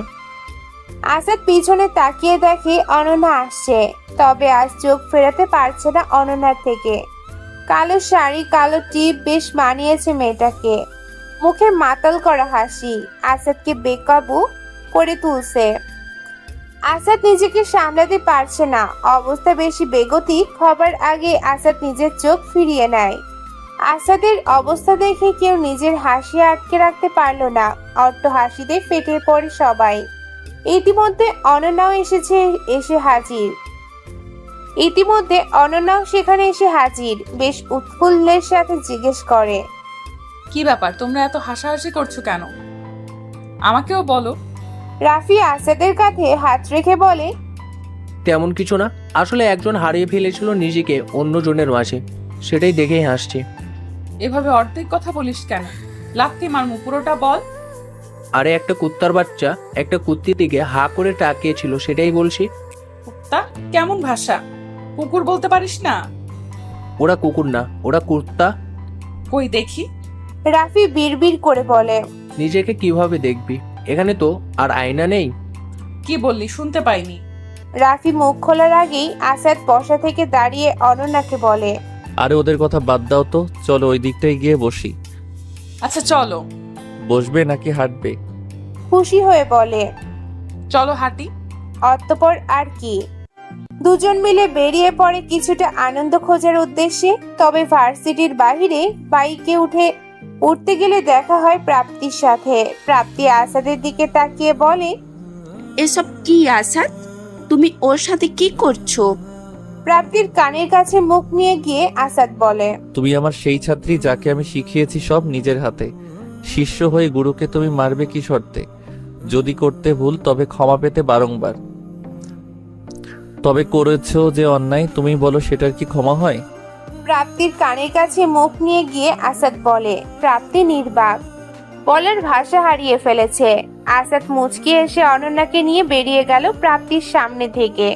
প্রাপ্তি নির্বাক তাকিয়ে আছে ওদের চলে যাবার দিকে। ক্যান্টিনে ঢুকে রাফিকে দেখে প্রাপ্তিও ডাক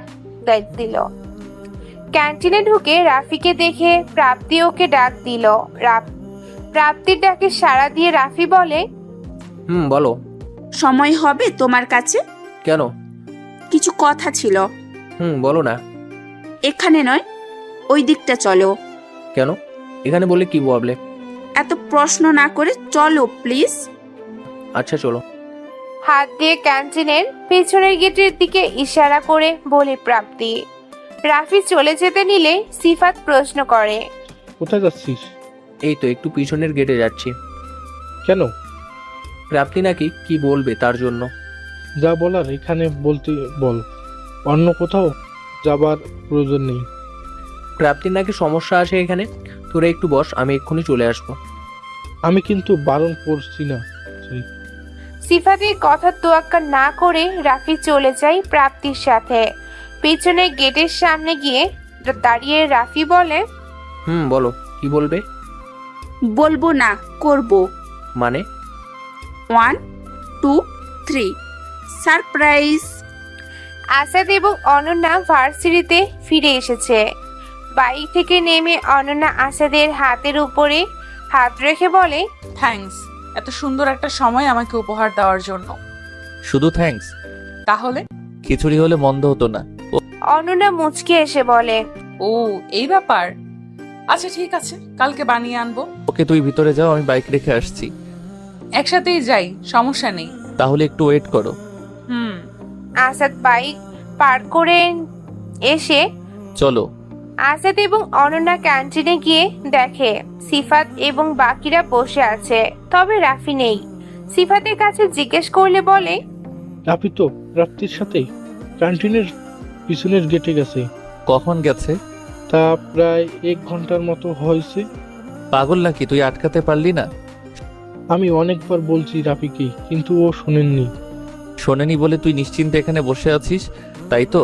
তুই নিজে আমাকে বললি সবকিছু, আর এখন নিজে এত বড় ভুলটা কিভাবে করলি? তুই এত উত্তেজিত হচ্ছিস কেন? রাফির কিছু হবে না। বাহ, দারুণ বলেছিস তো।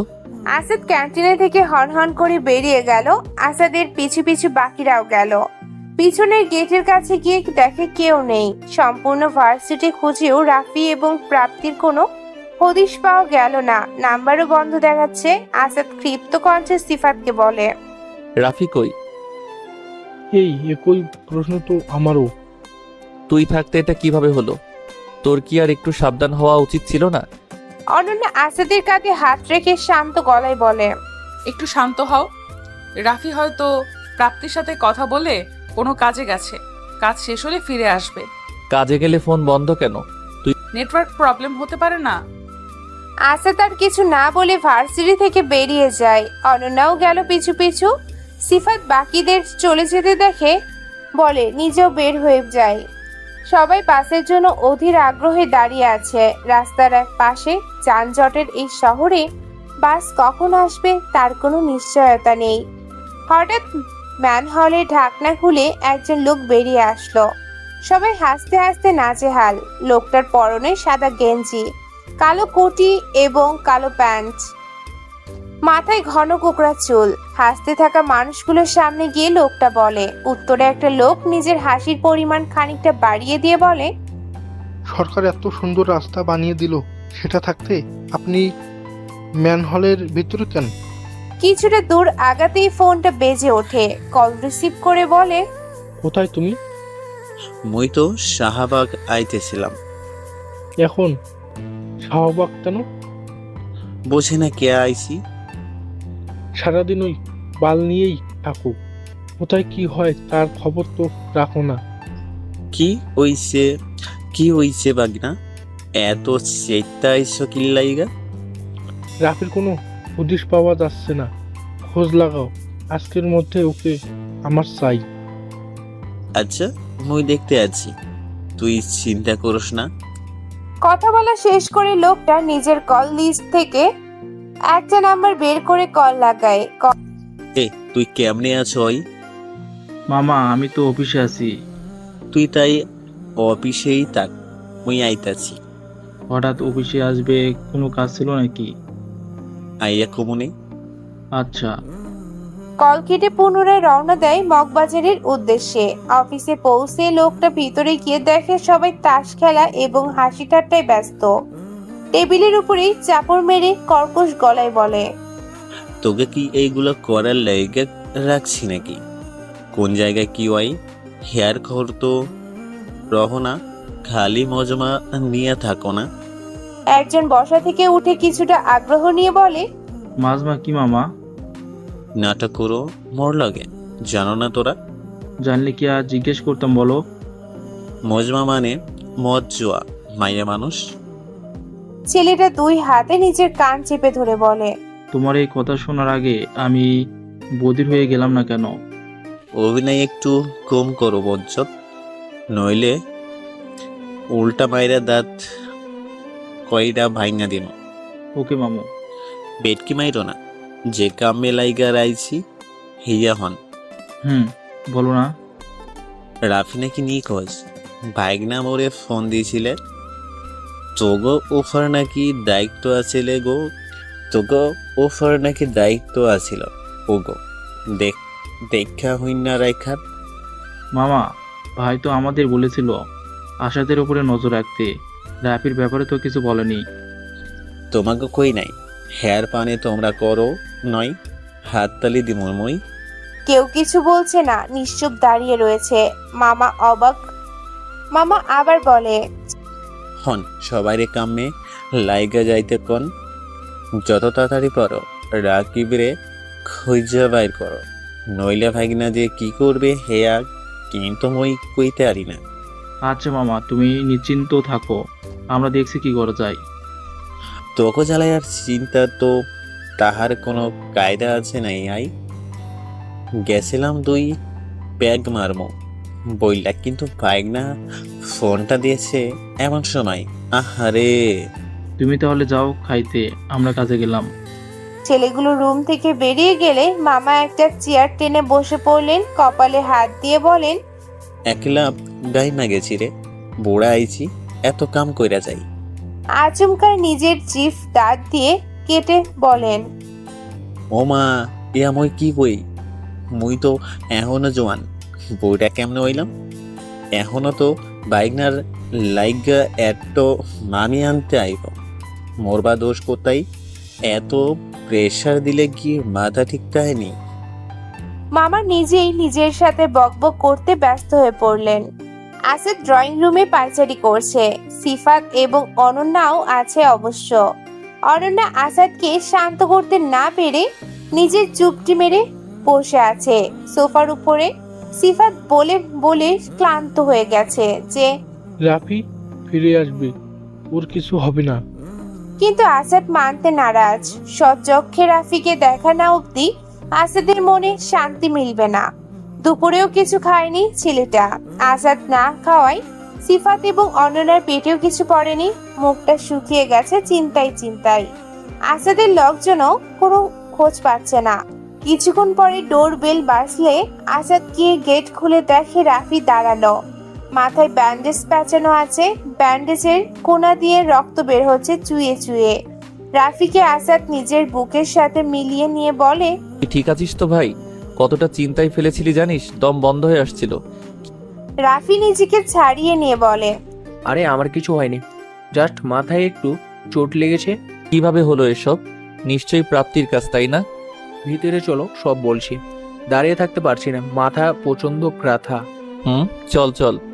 আসাদ রাফিকে ধরে ভিতরে সোফায় নিয়ে বসালো, তারপর বলে, একটু ঘুমিয়ে নিবি নাকি?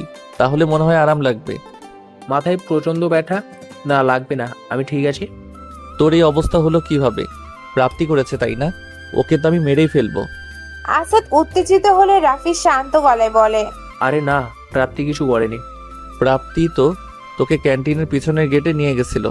পুরো কথা তো শুনবি না? কে? বল, শুনছি। আজকে যে আমার জন্মদিন ছিল সেটা তোর মাথায় আছে? আজকে তোর জন্মদিন? জানি হয়তো কাজের চাপে ভুলে গিয়েছিস, তবে প্রাপ্তির মনে ছিল। আর ও আমাকে ক্যান্টিনের পিছনের গেটে নিয়ে গিয়ে, কি ব্যাপার, এখানে আসলে কেন? ওখানে সবার সামনেই তো বলতে পারতা। পারতাম, তবে সারপ্রাইজটা আর থাকতো না। কিসের সারপ্রাইজ? নিজেই নিজের বার্থডে মনে রাখতে পারো না, আর বলছো কিসের সারপ্রাইজ? আজকে আমার বার্থডে ছিল। না গো, আমার ছিল। কিন্তু আমার বার্থডে হলে আসাদ নিশ্চয়ই উইশ করতো, ওর তো ভুলে যাওয়ার কথা না? সে তো এখন অনন্যাকে নিয়ে ব্যস্ত। তোমার বার্থডে মনে রাখার সময় কি তার কাছে আছে নাকি? এভাবে বলো না, ছেলেটার মনটা খারাপ ছিল। তারপর তুমি ওর উপর রাগ করছো, কথা বলো না। সেজন্য হয়তো অনন্যার সাথে একটু সময় কাটিয়ে নিজের মনটা ভালো করতে চেয়েছিল। বাহ, আমি রাগ করেছি বলে অন্য মেয়ের সাথে ঘুরে নিজের মন ভালো করতে হবে, তাই না? আমাকে মানিয়ে নেওয়া যায় না। তার উপরে তুমি জানো ও আমাকে কি বলেছে? আমি নাকি ওকে মারতে চাই। ও আমাকে নাকি কত কিছুই শিখাইছে। এগুলো কেন বললো, কি জন্য বললো, কিছুই বুঝলাম না। ধুর, বাদ দাও তো ওর কথা। মন ভালো হলে ঠিকই ফিরে আসবে। এখন বলো, আমার জন্য কি সারপ্রাইজ আছে? চোখ বন্ধ করো। রাফি নিজের চোখ বন্ধ করে বলে, এই নাও, করলাম। 1, 2, 3, সারপ্রাইজ। রাফি নিজের চোখ খুলে দেখে সামনে মস্ত বড় একটা কেক হাতে নিয়ে দাঁড়িয়ে আছে একটা ছেলে। রাফি কেকটা কাটতে যাবে, তখনই বাহির থেকে কয়েকজন ছেলে এসে প্রাপ্তির মুখ চেপে ধরলো। রাফি কিছু করতে গেলে ওদের মধ্যে থেকে একজন হকি স্টিক দিয়ে সজোরে আঘাত করে রাফির মাথায়। এরপর আমার আর কিছু মনে নেই। আমার মাথায় কিভাবে ব্যান্ডেজ এলো, কে আমাকে হসপিটালে নিয়ে গিয়েছিল, কিছুই না। শুধু একটু আগে কেউ একজন যখন আমাকে ডেকে তুললো, তখন চোখ খুলে দেখি একটা গাড়িতে বসে আছে। আর গাড়িটা ঠিক আমাদের বাসার সামনে দাঁড়িয়ে আছে। তবে মজার বিষয় কি জানিস, গাড়িতে যে ছেলেগুলো ছিল ওরাই আমাদেরকে বাঁচিয়েছিল। যেদিন আমরা রেজওয়ানের মেসেজ মোতাবেক গোডাউনে দেখা করতে গিয়েছিলাম এবং আমাদের ওপর হামলা হয় সেদিন। আসিফ বুঝতে পারছে না কি বলবে, পুরনো চিন্তাগুলো এসে জেকে বসেছে। যদি আমি প্রাপ্তির ছবির পেছনের লেখাগুলোর কথা চিন্তা করি তাহলে তো প্রাপ্তি দোষী, কিন্তু রাফি তো অন্য কথা বলছে, আর রাফির কথার সাথে আমার চিন্তা ভাবনা গুলো মিলছে না, কেমন তালগোল পাকিয়ে যাচ্ছে। এদিকে সিফাতের মুখে মুচকি মুচকি হাসি, যেটা আসাদের চোখ এড়ালো না। আসাদ এই হাসির কারণ খুঁজে পাচ্ছে না। খানিক কৌতূহলের সাথে সিফাতকে জিজ্ঞেস করে, কিরে তুই এভাবে হাসছিস কেন? সিফাত নিজের মুখের হাসি বজায় রেখে বলে, হাসির রাফির কথা শুনি। রাফি কি এতক্ষণ হাসির কথা বললো নাকি? আহারে আসাদ, এখনো কিছু বুঝতে শিখলি না। নিজের মাথাটাকে একটু কাজে লাগাও ভাই। এই মাথা নিয়ে তোর আর রাজনীতি করতে পারবি না।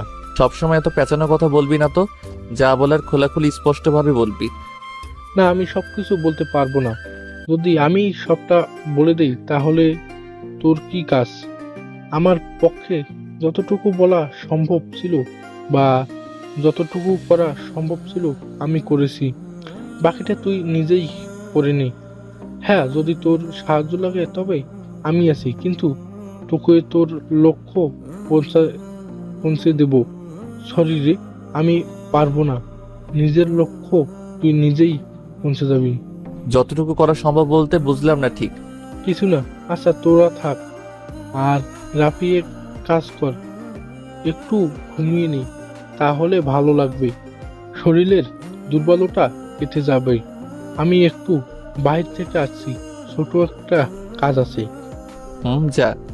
রাফি বেরিয়ে গেলে অনন্যা বলে, আসাদ, আমিও বরং যাই, অনেকটা দেরি হয়ে গেছে, মামা মামি আবার চিন্তা করবে। আমি পৌঁছে দিয়ে আসবো? না, তার দরকার হবে না, আমি সিএনজি নিয়ে চলে যেতে পারবো। তুমি রাফির কাছে থাকো, যদি ও কোনো কিছুর দরকার হয়।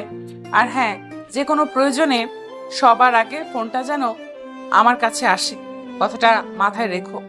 যথাজ্ঞা মহারানী, মাথায় থাকবে। অনন্যা বেরিয়ে গেলে আসাদ গেট লক করে রাফিকে নিয়ে রুমে চলে যায়। রুমটা বেশ গোছানো, তবে রুমটাতে আলোর বড্ড অভাব আছে। এত বড় রুমে মাত্র একটি লাইট। রুমের মাঝখানে একটি ইজি চেয়ার রাখা, যেখানে একটা মধ্যবয়স্ক ছেলে বসে আছে, আর ছেলেটার সামনে দাঁড়িয়ে আছে আরো অনেকগুলো ছেলে। ইজি চেয়ারে বসে থাকা ছেলেটি বলে, এবার বল সম্পূর্ণ কাহিনী কিভাবে কি করলি?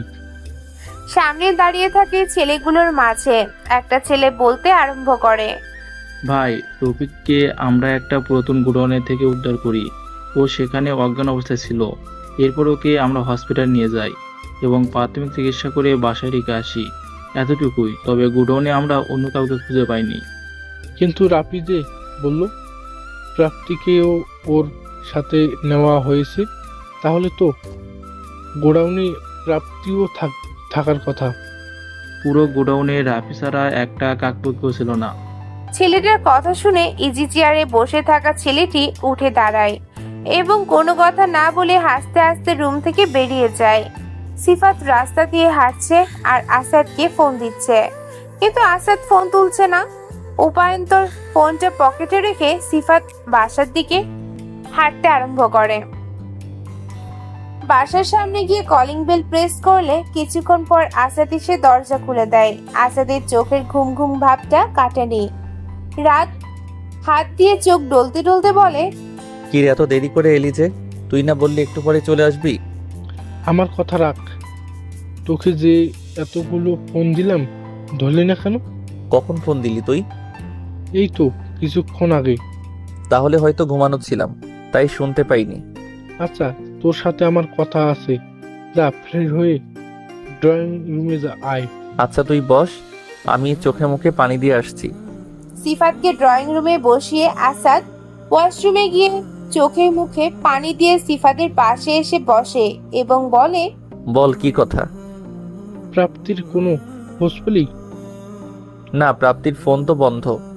এখন তো আমারও চিন্তা হচ্ছে রাফির কথা মোতাবেক যদি ওরা প্রাপ্তিকেও তুলে নিয়ে যায় তাহলে তো প্রাপ্তির সামনে বিপদ। আমাদের উচিত প্রাপ্তিকে খুঁজে বের করা। তুই কি বলিস? আমরা শুধু শুধু মেয়েটাকে ভুল বুঝলাম। সিফাত মুখে একগাল হাসি নিয়ে বলে, তুই এখনো বাচ্চাই রয়ে গেলি আসাদ। মানুষ তোকে যেটা দেখায়, যেটা বোঝায়, তুই ঠিক সেটাই বুঝে বসে থাকিস। নিজের থেকে কখনো কোনো রহস্যর উদ্ঘাটন করার চেষ্টা করিস না। তোর এই একটাই সমস্যা, আর এই জিনিসটা তোকে মৃত্যুর দিকেও ঠেলে দিতে পারে। কথাটা মাথায় রাখিস। আসাদ হাঁ হয়ে তাকিয়ে আছে সিফাতের মুখের দিকে। একটা রহস্যময় হাসি বিরাজ করছে সিফাতের মুখে। আসাদ ওই হাসির কারণটা বুঝতে চেষ্টা করছে, কিন্তু পারছে না। এমতা অবস্থায় সিফাত বলে, আচ্ছা শোন, তোকে একটা কথা বলি। কয়েকদিন পরেই তো ভার্সিটি ইলেকশন, তাই না? আর ভার্সিটি ইলেকশন শেষ হওয়ার 1 মাসের মধ্যেই কিন্তু তোর পালাও এসে পড়বে। আমি জানি তোর মনে আমাকে নিয়ে অনেক প্রশ্ন আছে, আমার কাজকর্ম নিয়ে অনেক প্রশ্ন আছে, বা তোকে আমি এত কিছু বলি। কিভাবে বলি, কেন বলি, সব কিছু নিয়েই অনেকগুলো প্রশ্ন জমা হয়েছে তোর মাঝে। তো তুই যদি সামনের ইলেকশনে জয়লাভ করিস তাহলে তোকে বলবো সব কিছু। তাই বলছি, এখন এসব নিয়ে মাথা ঘামাস না। সামনে যেটা আসতে চলেছে সেটাই নিয়ে ভাব, বাকিটা আমি সামনে নেব। আসাদের ঘোর এখনো কাটেনি। এতক্ষণ যেন সিফাতের কথাগুলো গিলে গিলে খেয়েছে, কিন্তু কিছুই বুঝতে পারেনি। তাই সিফাতের কথাই মেনে নিল আসাদ। সিফাতের হ্যাঁ এর সাথে হ্যাঁ মিলালো। সিফাত মুচকি হেসে নিজের রুমে চলে যায়। রুমে যাওয়ার কিছুক্ষণ পরেই সিফাতের ফোনটা বেজে ওঠে। নাম্বারটা পরিচিত দেখে বিলম্ব না করে কলটা রিসিভ করে। হ্যালো হ্যালো মাস্টার, বল। প্রাপ্তির খোঁজ পেয়েছি। মামা তোর সাথে আছে? হ্যাঁ মামা, আমার পাশে দাঁড়িয়ে আছেন। মামাকে ফোনটা দে। আচ্ছা। প্রাপ্তিকে নিয়ে আমার পার্সোনাল রুমে রাখো। প্রাপ্তিকে নিয়ে আমার পার্সোনাল রুমে রাখো, আমি রাতে আসবো। ও বাইগনা কও, বাইগনা তুমি কি করতে চাইছ মই কিন্তু বুঝছা লইছি। তোর উল্টা পাল্টা কথা বললো না তো। আচ্ছা মই দেখতেছি। রাফি মাত্র ঘুম থেকে উঠল, দুর্বলতার কাটেনি এখনো। বিছানা থেকে নেমে ওয়াশরুমে চলে গেল ফ্রেশ হবার জন্য। ওয়াশরুম থেকে বেরিয়ে ড্রয়িং রুমের সোফায় নিজের তাশরিফ জমিয়ে টিভিটা অন করলো। বেশ মনোযোগ দিয়ে টম অ্যান্ড জেরি দেখছিল রাফি, হাসছিলও বটে। মনোযোগে ব্যাঘাত ঘটে ফোনের শব্দ শুনে। বেশ বিরক্তি নিয়ে কলটা রিসিভ করে, ফোনটা নিজের কানে ধরলো। হ্যালো, কে? আমি শিকদার। জি ভাই, বলেন। ইলেকশনের তো আর বেশি দিন নেই রাফি, কিন্তু এখন পর্যন্ত একটা ভালো খবর তুমি দিতে পারলে না আমাকে। ভাই, বাসায় তো এখন আসাদ আসে, আমি বরং আপনার সাথে দেখা করে বলি। আচ্ছা ঠিক আছে, আমি অপেক্ষায় থাকবো তোমার কোনো ভালো খবরের। আর যদি সেটা না হয় তাহলে বাকি তো তুমি জানোই। চেষ্টার কোনো ত্রুটি রাখিনি আমি, কিন্তু সময় ও সুযোগ কোনোটাই মিলছে না, সেই জন্য একটু দেরি হচ্ছে। তবে আপনি নিশ্চিন্তে থাকতে পারেন, আপনাকে আমি হতাশ করব না। তাই যেন হয়, না হলে কিন্তু আমিও আমার কথা রাখতে পারবো না। সময়ের টানে অনেকগুলো দিন অতিবাহিত হয়েছে, ভার্সিটির ইলেকশনও শেষ। আসাদের ইলেকশনও আসতে বেশি দিন বাকি নেই। নবাবীর ভোজের রুফটপে বসে সেই কথাগুলি ভাবছিল আসাদ। হঠাৎ একটা বাচ্চা মেয়ে এসে ওর দিকে একটা গোলাপ বাড়িয়ে দিল। আসাদ প্রথমে কিছুটা অবাক হলো, পরক্ষণে গোলাপটা নিজের হাতে নিয়ে মেয়েটিকে বলে, এটা আমাদের কেন দিলে আপু? মেয়েটা হুট করে খানিকটা হেসে দিয়ে বলে, আমার কাজই তো এটা। সেটা বড়ই মলিন। বোঝা যাচ্ছে মেয়েটি নিজের অবস্থাতে বেশ ভালোই আছে। আসাদ মেয়েটিকে নিজের কোলে বসিয়ে জিজ্ঞেস করে, কিন্তু এটা তো তোমার স্কুলে যাওয়ার সময়, খেলাধুলা করার সময় আপু। সেটা না করে তুমি এখানে মানুষকে ফুল দিয়ে বেড়াচ্ছ। মেয়েটি বিষণ্ণ গলায় উত্তর দিল, আমার কাছে তো টাকা নেই যে আমি স্কুলে যাব। এই কাজ করে যতটুকু টাকা পাই সেটা দিয়েই আম্মুর চিকিৎসা করাচ্ছি। এখন আমি যদি সেটা না করে স্কুল যাই তাহলে আমার মা যে মারা যাবে, তখন আমি কার কাছে থাকবো? কি হয়েছে তোমার মায়ের? ডাক্তার আঙ্কেল বলেছে আমার মায়ের নাকি খুব কঠিন একটা রোগ হয়েছে, যেটা চিকিৎসা করতে অনেক টাকার প্রয়োজন। আমি তো ছোট, কেউ আমাকে বড় কোনো কাজ দেয় না, তাই এই কাজটা করি। এই কাজ করে যে টাকা পাও সেটা থেকে তোমার মায়ের চিকিৎসা হবে? আমি তো বলতে পারবো না, কিন্তু আমার একটা বড় ভাইয়া আছে যার কাছে আমি টাকাগুলো নিয়ে দেই। ওই সব কিছু জানে। তোমার ভাইয়ের সাথে আমাকে দেখা করিয়ে দিবে? দাঁড়াও, আমার ভাইয়ার একটা ছবি আছে আমার কাছে, তোমাকে দেখাচ্ছি। মেয়েটি আসাদের কোল থেকে নেমে দৌড়ে ভিতরে চলে গেল। কিছুক্ষণ পরে হাতে একটা ছোট্ট ছবি নিয়ে এসে ছবিটা আসাদের দিকে এগিয়ে দিয়ে বলে, দেখো, এটা আমার ভাইয়া। তবে ছবিটা যার ছিল সেটা দেখার জন্য আসাদ হয়তো মোটেও প্রস্তুত ছিল না। নিজের চোখে কিছুতেই বিশ্বাস করতে পারছে না। তবে বিষয়টাতে কোনো রিয়েক্ট না করে একটা মুচকি হাসি দিয়ে মেয়েটাকে বলে, তুমি শিওর এটাই তোমার ভাইয়া? এখানে শিওর হওয়ার কি আছে? আমার ভাইয়ার ছবি আমার কাছে থাকবে, এটাই তো স্বাভাবিক। তুমি কি বোকা গো? কথাটা বলে খিলখিল করে হাসতে থাকে মেয়েটি। আসাদ আপন মনে বলে, সত্যি আমি অনেক বোকা। সিফা ঠিকই বলে, আমি মানুষ চিনতে পারিনি। মেয়েটির মৃদু ধাক্কায় ধ্যান ভাঙে আসাদের। মেয়েটি বলে, কি হলো, কথা বলছো না কেন? না কিছু না। তুমি যাবে আমার সাথে? কিন্তু কোথায়? তোমার ভাইয়ার কাছে। তুমি আমার ভাইয়াকে চেনো? চিনি তো, আমার খুব ভালো বন্ধু। না বাবা, আমি তোমার সাথে যাব না। আমি শুনেছি খারাপ লোকেরা আমাদের মতো ছোট ছোট বাচ্চাদের তুলে নিয়ে গিয়ে বিক্রি করে দেয়। তুমি যদি তাই করো তখন? আমাকে দেখে কি এমন মনে হচ্ছে তোমার? না, তা ঠিক না। তোমাকে দেখে তো ভালোই মনে হচ্ছে। যাওয়া যেতেই পারে তোমার সাথে। চলো তাহলে। মেয়েটি আসাদের হাত আঁকড়ে ধরে বলে, চলো। রাফি ক্রিকেট খেলার বেশ বড় একজন ভক্ত।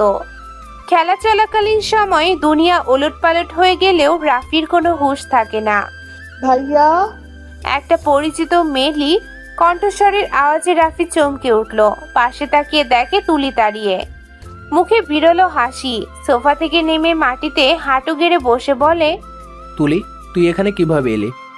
অবাক হলি? আসাদ রাফির সামনে এসে দাঁড়িয়ে ধীর গলায় বলল কথাটা। রাফি বসা থেকে উঠে আমতা আমতা করে বলে, আসাদ তুই আসলে এক্সপেক্ট করিসনি তাই না? অবশ্য না করারই কথা। ভাবিসনি কখনো এমন হতে পারে কি, তাই তো? ঠিকই ভাবতি।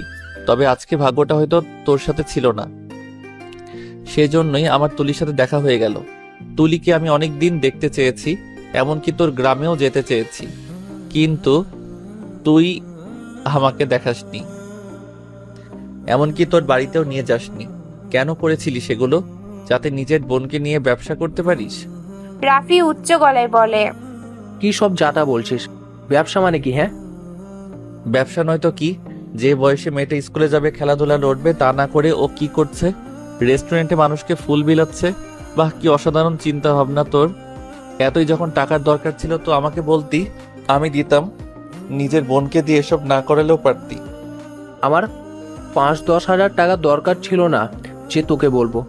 আমার দরকার লাখ টাকার, না হলে আমার মাকে আমি হারিয়ে ফেলবো। কি হয়েছে আম্মুর? 2টো কিডনি নষ্ট হয়ে গিয়েছে। ডক্টর বলেছে প্রতিস্থাপন করা নাকি সম্ভব না। বাঁচিয়ে রাখার একমাত্র উপায় হলো ডায়ালাইসিস, যেটা প্রতি মাসে 2 বার করে করাতে হবে। এত টাকা আমি কোথায় পাবো?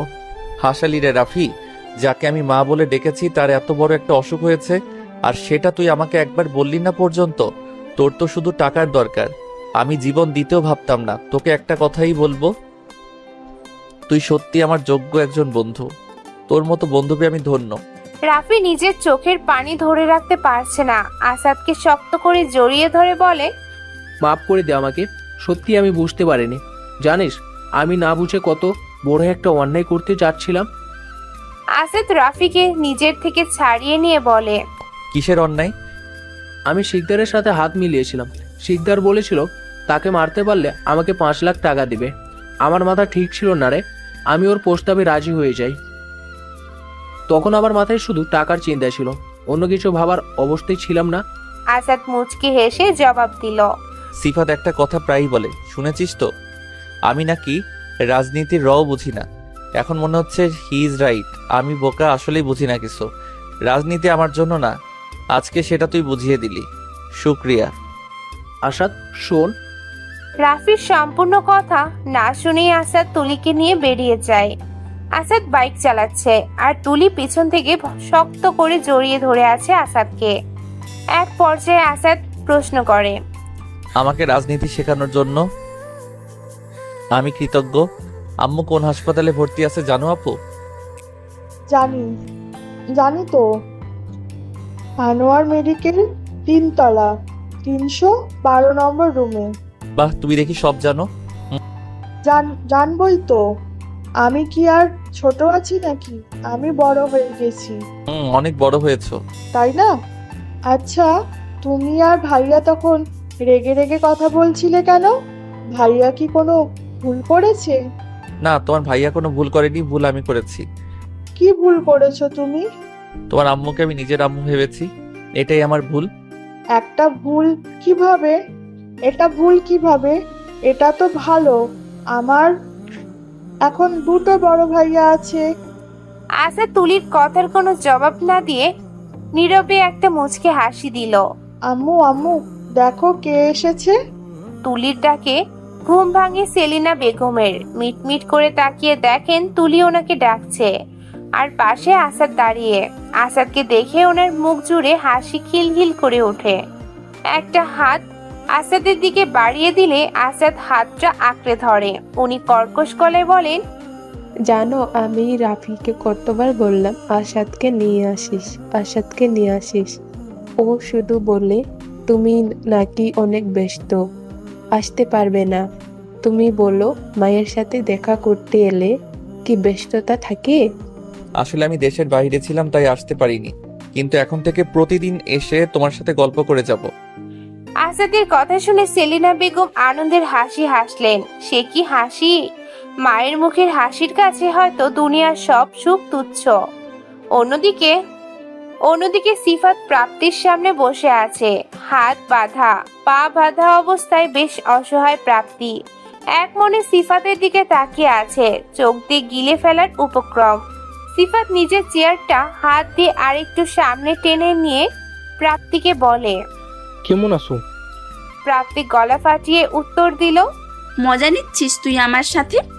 হাত পা খোল আমার, জানে মেরে দেবো একদম। উফ, কি তেজ!